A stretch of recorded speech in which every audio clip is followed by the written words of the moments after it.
আপনার এরপরে যাবো জি সি শুরু সি প্রথম যে সি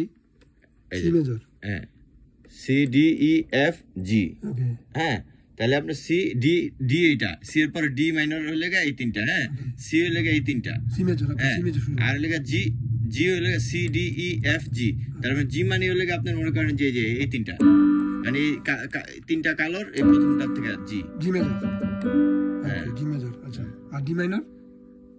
ডি মাইনর লেগেছে তো ডি মাইনর দুইটা কালার মাঝখানে ডি আচ্ছা এবার গণলে পরে পাবেন ওকে আর এ মাইনর এবার এ মাইনর লেগে আপনার এই যে এটা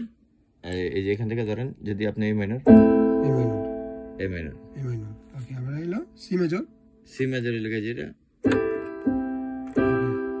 সি মেজর হ্যাঁ এ মাইনর ডি মাইনর হ্যাঁ দেন লেগে জি মেজর আরেকবার সি মেজর দুই তিনবার টিপলেন সি মেজর হ্যাঁ এ মাইনর ডি মাইনর দেন জি দেন সি এ